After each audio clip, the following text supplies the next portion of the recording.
O Rei Leão é uma animação para o público infantil, que esteve presente na infância de grande parte da população. E, sinceramente, nunca vi alguém que odiasse esse desenho. Eu estava lendo a Divina Comédia, mas de tédio eu acabei indo procurar algum filme. E me deparei com esse filme, e parei para pensar. Será que o Rei Leão é realmente bom? Ou eu era pequeno demais e achava que qualquer coisa me faria feliz? Por isso, eu resolvi ver o filme novamente, então eu estou aqui para falar sobre o Rei Leão. Bom dia para quem é de bom dia e boa noite para quem é de boa noite. Eu sou o Sansa e bem-vindos a mais um vídeo. Eu sou muito suspeito em falar de filme bom de infância. Fala sério, meu filme favorito era Deu a Louca na Chapeuzinho. E eu tinha medo do filme da Barbie do Castelo de Diamante. E eu tenho medo desse filme até hoje, pra você ter ideia. Juro, os animais desse filme são capeta. Como alguém acha normal um bicho desses? Enfim, o foco não é meu medo nesse filme da Barbie, e sim sobre o filme O Rei Leão. O filme inicia com Mufasa e Sarabi apresentando Simba para todos. Nós somos apresentados à savana africana, e eu acho isso bem legal, pois mostra a magnitude da savana africana. Porque algo que eu sinto muito medo mesmo é dos estúdios de animação e a falsa representatividade, com a militância exagerada. Um exemplo é o que fizeram com os primos, pegaram um monte de estereótipos, jogaram no liquidificador e BUM! Uma animação feita apenas para vender por essa falsa representatividade, sem realmente algum conteúdo. Já o Rei Leão não, ele consegue mostrar de tudo um pouco e ainda ter um roteiro magnífico. The Weeknd. Aprende a fazer um roteiro assim, tá? Bom, eu não vou contar a história inteira aqui, pois imagino que você já saiba. Se você não conhece, tá tudo bem. Eu vou fazer só um resumo, eu não vou contar cada cena, explicar cada cena, falar sobre os diálogos. Não, eu vou falar sobre a história em uma forma geral e inicialmente eu vou fazer um resumo, beleza? Mufasa e Sarabi têm seu filhote, eles crescem e a ganância e a soberba de Scar também. Scar faz uma armadilha para Simba para ele provar supostamente sua coragem e ele acaba levando Nala junto. E acaba sendo salvo por Mufasa no final das contas, porque as hienas são perigosas e eles acabaram entrando na toca das hienas por conta do Scar. Mufasa dá um sermão neles e blá blá blá, mas Simba é inocente mais uma vez e acaba causando a ida de americanas do seu pai indiretamente, porque Mufasa foi traído por Scar, mas o Simba não sabia disso, acreditou nas palavras do Scar. Depois ele foge achando que fez seu pai ir pro céu e por essa fuga ele acaba encontrando Timão e Pumba. No final das contas acaba sendo criado por eles, enquanto isso o Scar toma poder da savana. Depois de anos, Nala e Simba se reencontram, onde Nala fala a situação de como estava sua casa e Simba vai ajudar e salvar seu povo. Quando ele volta ao reino, ele reencontra sua mãe e luta contra Scar, que fala a verdade sobre a morte do seu pai, e ele acaba ficando melhor, digamos assim, com a morte do pai dele, porque ele parou de se culpar por conta disso, porque ele descobriu que o verdadeiro causador da morte foi Scar, que tentou dar um golpe de estado, né? E nesse final acabou aparecendo uma das melhores cenas do filme, que é a cena do Timão e Pumba, que eu acho que todo mundo conhece, e é uma cena simplesmente incrível. Detesto hienas! Quais são seus planos para passar por esses caras? Isca viva. Boa ideia! É! Vamos, Timão, vocês têm que distrair as hienas. O que quer que eu faça? Me fantasie e dance a hula? Uau! Quem quiser comer boa carne, venha cá. Meu amigo Pumba é a melhor carne que há. Você vai gostar, vai se empanturrar e nenhuma conta pra pagar. Quero um fofinho! Quer? De toucinho! Quer? Ele é um fofo! Sou. E você pode ser também. Ui!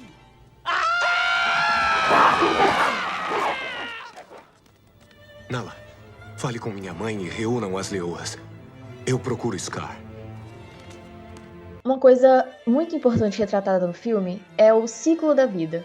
Mufasa mostra para Simba como a vida, a morte e o renascimento estão entrelaçados em uma narrativa poderosa. E essa parte do filme, para mim, é uma das cenas mais icônicas e impactantes do longa-metragem. Essa cena é poderosa porque introduz o tema central do filme, que é a reflexão sobre a natureza cíclica da vida, morte e renascimento. Ela transmite a ideia de que todos os seres vivos estão interligados e dependem um dos outros para sobreviver. Além disso, enfatiza que cada vida tem seu próprio propósito na teia da vida, mesmo que esse propósito possa não ser imediatamente evidente. Ao mostrar essa interconexão, e importância de cada ser vivo, a cena nos convida a refletir sobre nosso próprio papel no mundo e como nossas ações podem afetar o equilíbrio e a harmonia do ambiente que vivemos.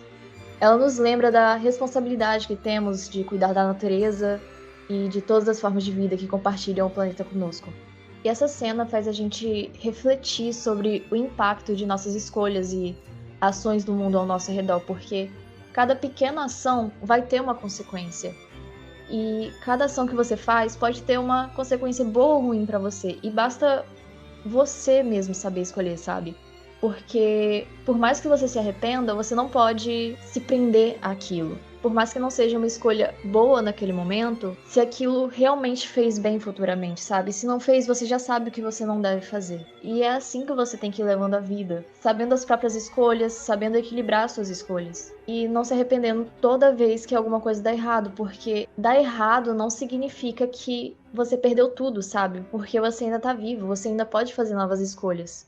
Mas basta você querer. A jornada de amadurecimento de Simba, com certeza, é o maior arco do filme. Nessa cena em questão, Simba está passando por um momento de grande adversidade, lidando com a perda traumática de seu pai e sendo forçado ao exílio. O propósito dessa cena é explorar temas importantes como identidade, responsabilidade e superação de adversidades. A perda de Mufasa deixa Simba devastado emocionalmente, abalando sua confiança e seu senso de propósito, que é o que move as pessoas, o propósito. E quando Simba perde esse propósito, é como se ele tivesse perdido uma parte de si. O exílio subsequente o afasta de seu lar e do seu legado que ele foi destinado, deixando ele confuso e desorientado.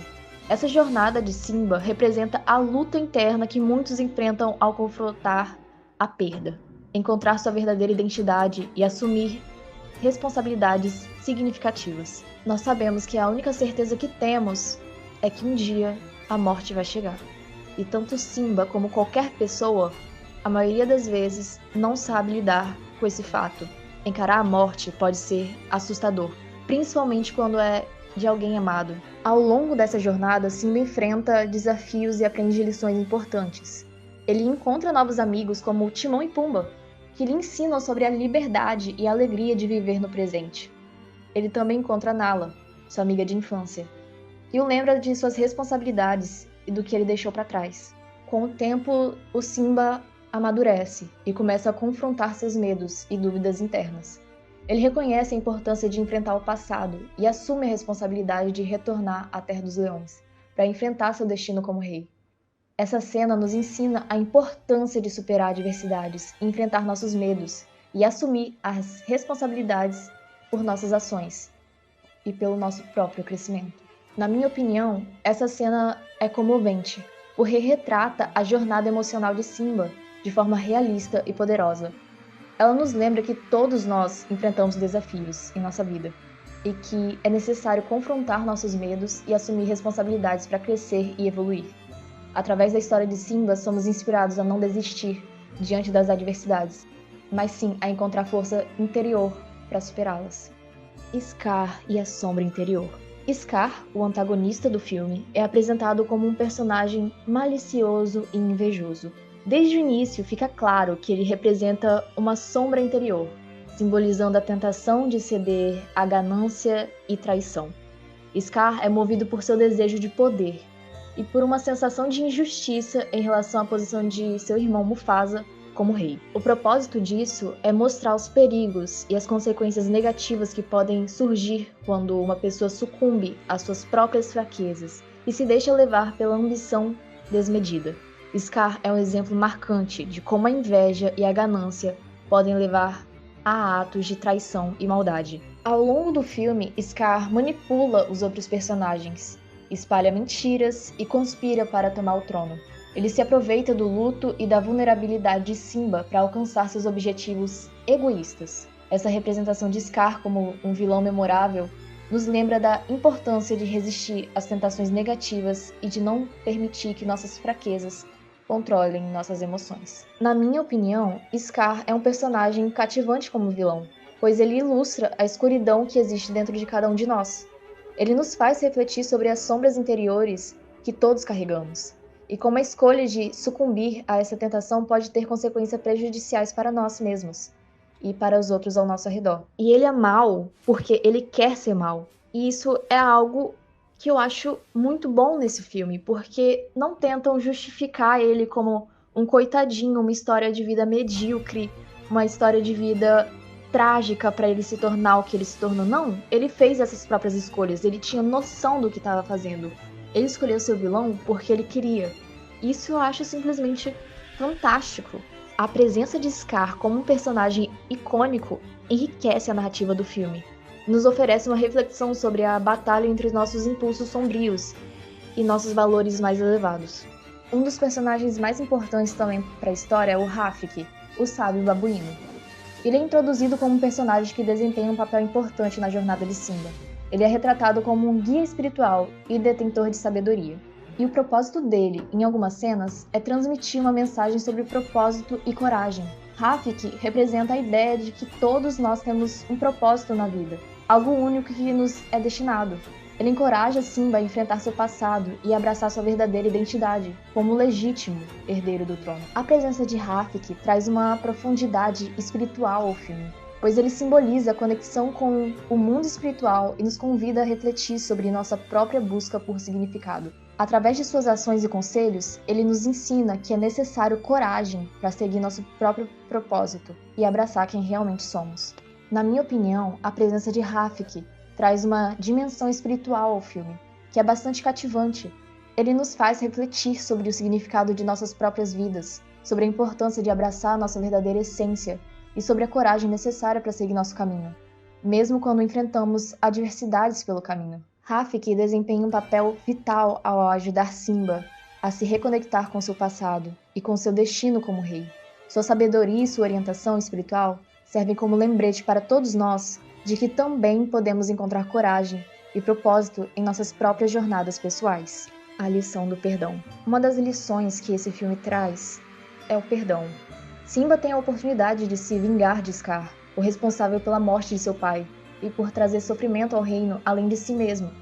No entanto, em vez de buscar vingança, Simba escolhe perdoá-lo. O propósito disso é transmitir uma mensagem poderosa sobre o perdão e a redenção. Simba, ao mostrar compaixão mesmo diante de adversidade, quebra o ciclo de violência e ódio, que poderia continuar perpetuando. Ele opta por encerrar o ciclo de vingança e oferece a Scar a chance de se redimir. Essa cena é um lembrete inspirador de que o perdão pode trazer cura e transformação, mesmo nas circunstâncias mais difíceis. Simba mostra que o perdão não é apenas um ato de bondade, mas também uma escolha consciente que pode libertar tanto o perdoado quanto aquele que perdoa. Ao perdoar Scar, Simba demonstra compaixão e abre a possibilidade de cura e reconciliação.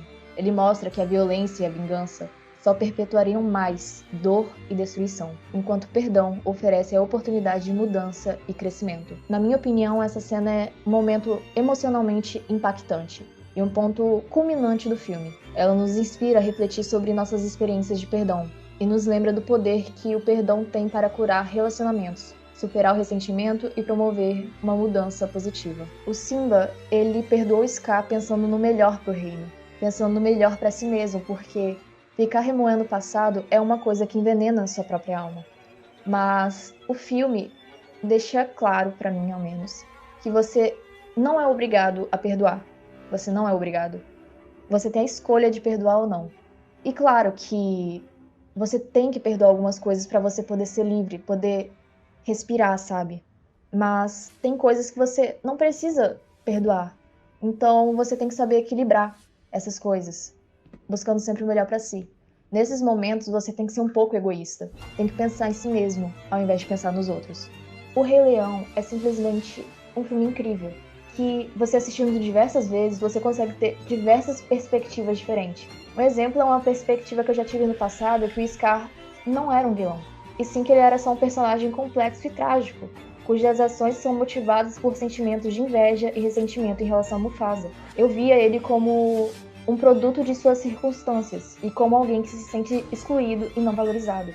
Mas, ao mesmo tempo, quando assisto outra vez, eu vejo ele já como vilão, que ele escolheu ser um vilão. Então, é tão incrível quando um filme consegue fazer isso. É realmente difícil ver um filme com um roteiro rico, incrível. E o Rei Leão consegue ter isso, ele consegue ter sua própria essência. Enfim, esse vídeo já tá ficando longo demais, né? Eu vou encerrando por aqui. Eu sou o Sansa e até o próximo vídeo.